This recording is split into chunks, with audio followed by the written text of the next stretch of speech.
Greetings, friends. Today, we are going to do a video about going over how to make effective characters. Now, the only real way to do that is to go over each class one by one. So, we're not going to do that in today's video. We're going to start at the beginning, and we are going to cover the Alchemist. Tallow, roll the intro.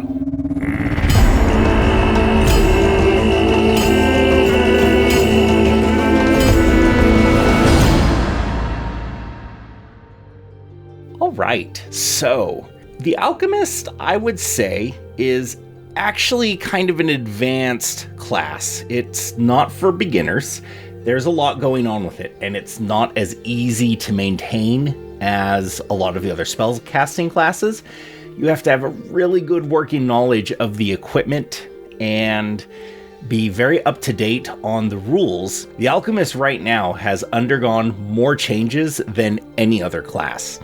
So I would highly recommend that if you're making one, that you actually probably want to really focus on doing something like Pathbuilder 2e so that you can see all of the up-to-date information.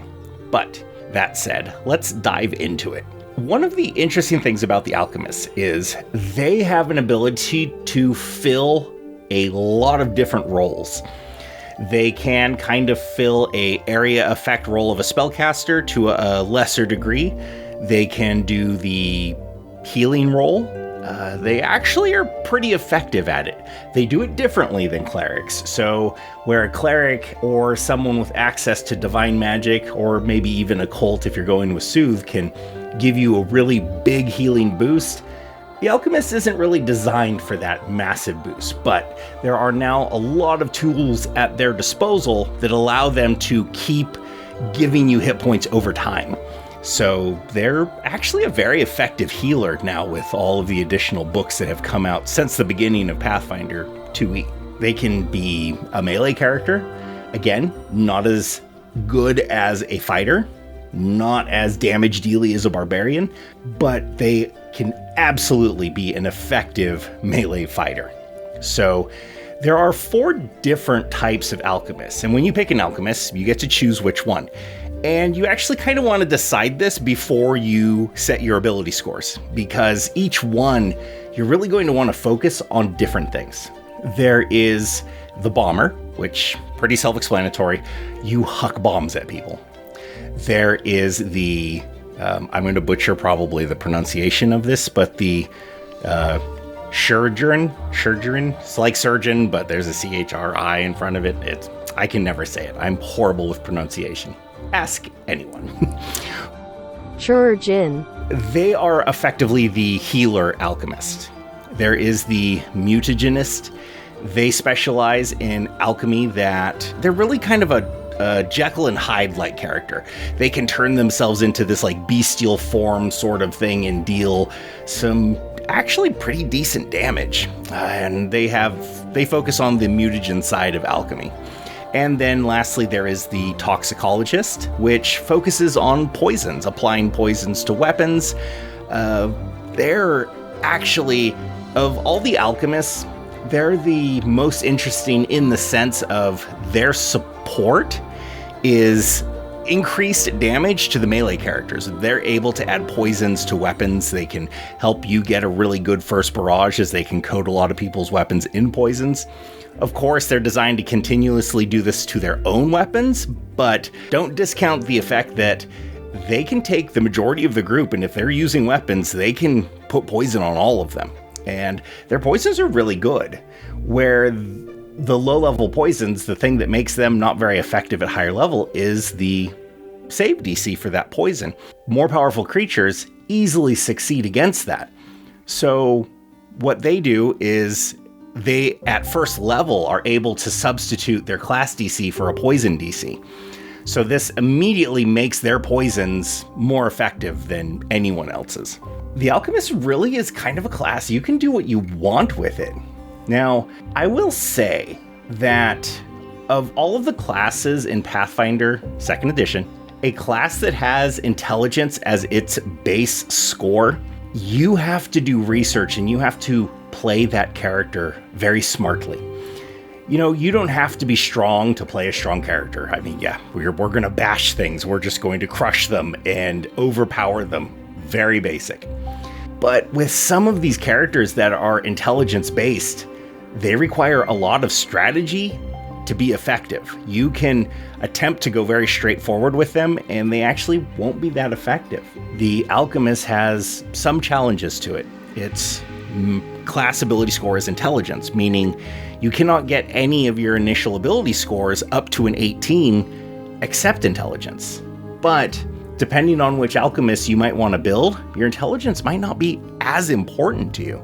Like the mutagenist, they really want to probably focus more on their strength and constitution and dexterity.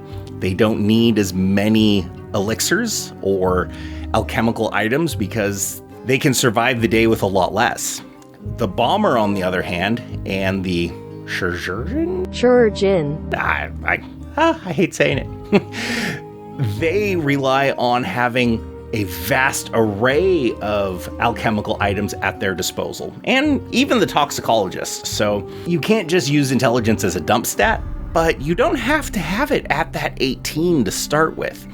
I really recommend, depending on what you wish to do, that you kind of focus on getting another stat up so that you probably start with 2 16s or something to that effect, that you can get that class, more geared in the direction that you would like to go. There have so many wonderful advantages, mostly their ability to trigger a creature's weakness. They have alchemical items that basically can cover almost any situation. And in the Roll for Intent podcast, which I am part of, I actually play an alchemist on the show. And it's so many times it has come in clutch to saving the party, the fact that the alchemist can trigger these weaknesses and deal damage. And the alchemist deals damage even if they miss. So as long as they're not doing a critical miss, you're still dealing some damage. You're still ticking away. And if they have a weakness 5 and your intelligence modifier is 4, very early on, your alchemist could be dealing 9 damage on a miss. That's significant, actually. And they're one of the few classes that, depending on what you're fighting, sometimes that third action attack is relevant, because unless you critically miss, you're going to deal that damage, that miss damage, which is the splash. And alchemists, they can take a feat that allows them to add their intelligence instead of the normal splash damage. So if your intelligence modifier is 4, splash damage is 4 instead of 1 or 2, depending on the bomb, or 3 or 4. So they have a lot of aspects, but as I said, they can be a little tricky. You have this list of a number of reagents that you get, and your intelligence affects how many of those you get a day. And then you also have to decide, am I going to make a bunch of these at the beginning of the day? You get more alchemical items if you do, but some of your abilities don't even work unless you're using quick alchemy, which is you're on the fly, I'm in the middle of a fight, I'm going to make this bomb and throw it, or make this item. So there are many effects for the alchemist. They don't even work unless you're using quick alchemy. So it's a give and take. You don't want to use all of them, but you do want to use a good number of them, because you're going to be more effective. You will have that ability to get more bombs of different varieties, so that way, as you encounter creatures, you can trigger the weaknesses of those creatures. As an intelligent character, you also have a very good access to recall knowledge skills. You can get, and don't count that out. I mean, often you are allowed to basically get a piece of information. Finding a creature's weakness, if you successfully recall knowledge, is so key. Obviously, if there's a thaumaturge in your group, you don't need to worry about that. Now, if you're new to Pathfinder and you're just like, what the heck is a thaumaturge? We'll get that when we get to 2e's.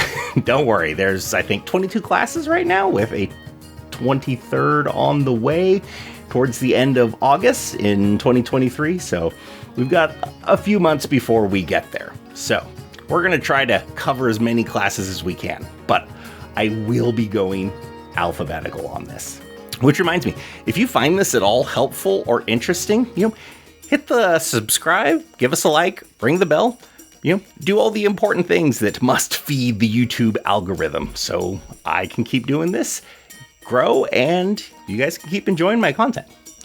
So, the Alchemist has a few different paths they can go, as we discussed. They do have good access to armor. They have access up to medium armor, which, as they kind of sometimes fill a role of a spellcaster, they actually can get a very good armor class, where other spellcasty characters, they can't do that per se. So that is a very big advantage to them. If you're using mutagens, you can take the bestial mutagen that gives you claws and a bite. You can wear hand wraps of mighty blows that you can basically have those attacks enchanted so that you're dealing, 2d6 or 2d8 or 2d10, depending on what level that mutagen is. I will say, make sure you're reading the class. The mutagenists, they have a slight issue in the sense that most mutagens have the polymorph trait. You can only have one polymorph effect on you at a time, at least until 13th level, where they get an ability that lets them have two, and they have to come from their alchemical items. But 13th level is a long way off from when you start. But you absolutely can build an effective melee character with an alchemist, especially when you start throwing in soothing tonics and numbing tonics that you can keep your hit points very high and up there. And I will say with the bestial mutagen, as we're talking about that, at level 3, you can get a +2 item bonus to hit with that. Now, you're not super effective with your unarmed strikes as far as your normal proficiencies go, but when you map that out, they're only one less than the fighter for the most part with their plus to hit. So actually very effective. The surgeon mutagenist, I'm not going to even try to say it anymore. Their ability to heal, they can basically substitute their craft modifier for any medicine check. So battle healing, anything like that. And it's literally when you use a medicine check, you actually just get to substitute the modifier. There's not even any tricky wording that might, cheat you out of it at some point. It literally is just you make a medicine check, use that modifier instead of that one. End of story, which honestly is amazing for this class. And then you combine with the elixirs of life, the soothing tonic, the numbing tonic. There are a lot of things that really make the Alchemist shine as a class and actually make them very unique to a lot of the other classes. As I mentioned though, this is kind of an advanced class. It's very tricky. If you are playing it and you don't feel that you're that effective, you might need to look at how you're playing the class. You might need to change your strategies a little bit, because it's easy to feel that way with that class because they're different. They don't work the same. The using your bombs and realizing that, hey, I actually can miss at this. And basically, if you have that feat that lets you use your intelligence modifier on a miss, you might want to make a bunch of first level bombs because you're probably going to miss on your second or third attack depending on the enemy. You're actually counting on that miss damage. So why waste reagents? Why waste powerful items? At least until you get to 7th level where you can just whip out a bomb. If you're a bomber, you can just whip out a first level bomb constantly, never ending, which sounds interesting. I always wonder how did they figure that, where did the alchemist supplies come from? I get it that you can make it, but you're like, what do they just have like a Santa Claus style sack full of bottles that they're filling these things in? I've never quite understood that, but oh well. Ignore the man behind the curtain, as they say. So, one of the really good things for the alchemist too is they are great teamwork characters. Their abilities really lend themselves to supporting all of the other classes, honestly. I would say probably it's going to be pretty rare for an alchemist to have a good charisma, so they're not going to be, the intimidating character to add frightened, but there are chemical bombs that add frightened. So again, you need to look at other ways that you can do that. They have given you these alternate routes. They understand that your ability scores are very spread out. So, checking all of the bombs, and that's again why I very highly recommend using something like Pathbuilder 2e, or just having access to Treasure Vault or the core rulebook so that you can look through those lists of alchemical items. Because as I said earlier, the strength of the alchemist comes from you as a player, your knowledge of alchemical items. And unfortunately, there really is no way around that. That is how the class works. So this is why I feel it's also an advanced class and not for beginners. I have seen several people want to play an alchemist because they sounded really cool, and they are, but they wanted this for their first character and they were very unhappy. It was very difficult for them. They didn't have a good grasp of the rules. They did not have a good grasp of the equipment, and their character just wasn't very effective. And when you don't have an effective character, it affects your entire group. I mean, monsters in the entire encounter system is based on this many number of players, but that means they count on all of those players being effective.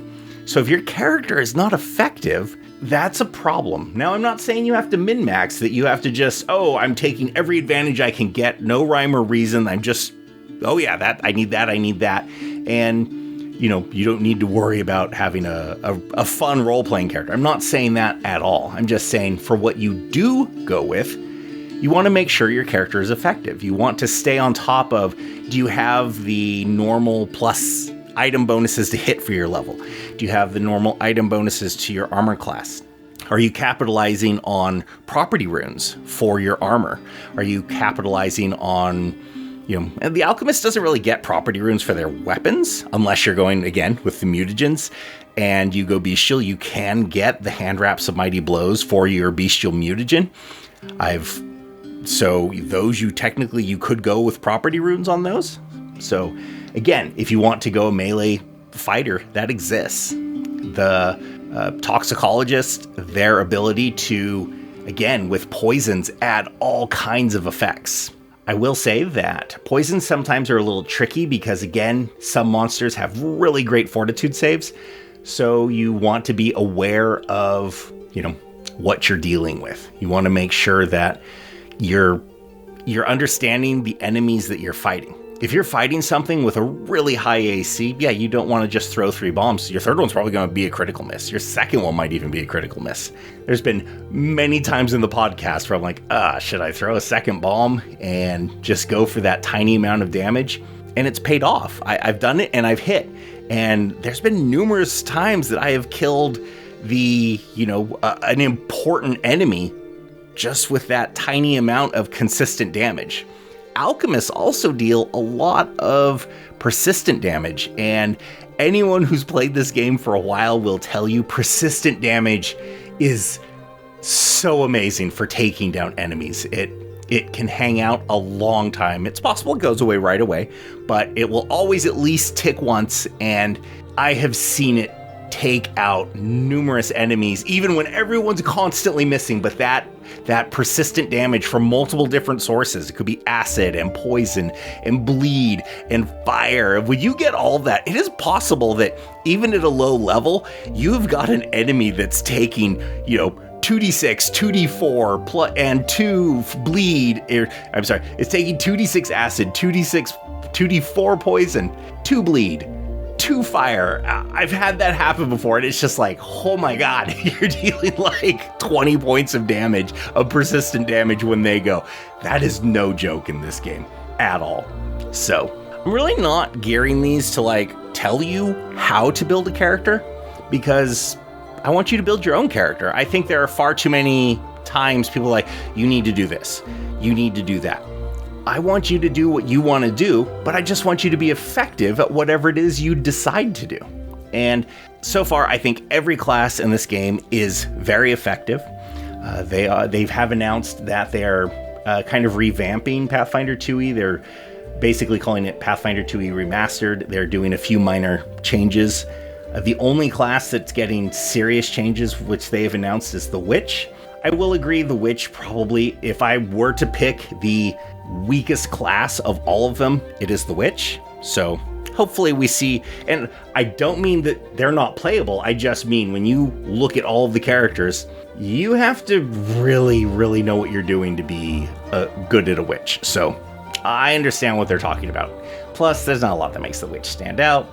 blah, blah, blah. But this isn't a video about the witch. We'll get to them when we get to W's. Whew, that's going to be a while. So, for the alchemists, again, decide which kind you want to be. Look at the party. See what they need. You absolutely can, slap on medium armor, take bestial mutagens, and get up there and tear enemies apart. You can stay in the back healing people. You can stay in the back throwing bombs. You can be putting poison on weapons of your allies and yourself. There is no shortage of ways to be useful. Not to mention, even if you pick one, you have to pick one of these directions to go in, but they're all viable. And even when you pick one, you still can throw bombs if you are a toxicologist. Don't rule that out. You can easily dip into several of these different sources. But again, this is a class that's going to require a little bit of study. When you throw bombs, you want to make sure you're capitalizing on, is anyone in the group frightening the enemy so that you can get an extra plus there because they're frightened? Do you have anyone in your group that likes to trip people? If you do, you want to delay till after that person goes, because if they trip, they're going to be flat-footed to you. You don't get flat-footed from flanking if you're throwing bombs. You have to wait till an opponent has some other status effect. So, work with your group, figure out what it is everyone does, and then figure out how you can all help each other. Sometimes I've seen people say, well, don't waste an attack to trip, fighter when you could have hit and dealt damage. However, if tripping them allows 2 or 3 other party members to get in there and have a higher chance of getting a crit hit, that's very useful. Don't shrug that off at all. So, again, I hope you've enjoyed this video, and next time we're going to get to, what are we going to do? Barbarian, right? Yes, Barbarian is next. I love barbarians. That's going to be fun. All right. So as always, you'll have a great week. And you know what? If you do like this, again, don't forget, subscribe, follow us so you don't miss anything. So again, you'll have a great week, and I'll see you next time.